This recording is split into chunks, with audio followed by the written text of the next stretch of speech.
আজকে আমি ছোটবেলার সেই মাটির স্কুলটা দেখতে আসলাম যেখানে আমার দিদি পড়াশোনা করতো। আর আমি ওর পেছন পেছন কাঁদতে কাঁদতে চলে যেতাম। এই ব্রিজটা আগে ভাঙা ব্রিজ ছিল। আজকে আমি তোমাদেরকে আমার কিছু পার্সোনাল কথা শোনাবো। মানুষের জীবন বড়ই ছোট হয়, তাই না? কোনোদিন ভাবতে পারিনি এই সব কিছু শুধু স্মৃতি হয়ে থেকে যাবে। তোমরা তো আমাকে সবসময় হাসি মুখেই দেখো, তো সবাই মনে ভাবো আমার জীবনে কোনো দুঃখ নেই, আমি সবসময় হাসতে থাকি। কিন্তু একটা কথা কি জানো, যারা বেশি হাসে তাদের মনে কিছু না কিছু দুঃখ লুকিয়ে থাকে। তো আমারও হয়েছে সেম অবস্থা। তো বন্ধুরা, আমরা ছোটবেলায় 3 বোন ছিলাম। আর আমার মেজদির মাথায় হঠাৎ করেই নার্ভের সমস্যা হয়ে যায়। তারপর অনেক চিকিৎসা করার পরেও যখন ঠিক হলো না, তখন সে সুইসাইড করে নেয়। তো দেখো, আজকে আমি সেই জায়গায় এসেছি যেখানে আমি ওর পিছন পিছন চলে আসতাম। আমি কোনোদিন ভাবতেই পারিনি যে এগুলো শুধু এখন স্মৃতি হয়ে থেকে যাবে। দেখো, এই সেই স্কুল যেটা ভাঙাচোরা হয়ে আছে। এই ঘরটাতে আমার দিদিরা পড়তো।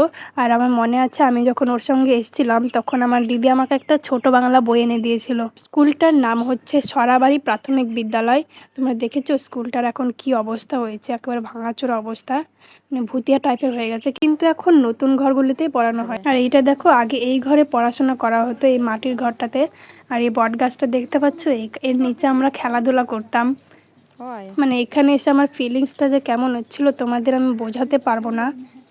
সেই 12-13 বছর পর মনে হয় আমি এখানে এসেছি। মনে হচ্ছিল যেন কিছুদিন আগেরই কথা। তো পার্বতীডাঙ্গায় এসে আমার এটাই সবথেকে বড় শখ ছিল যে আমি ওই স্কুলটাতে একবার ঘুরতে যাবই।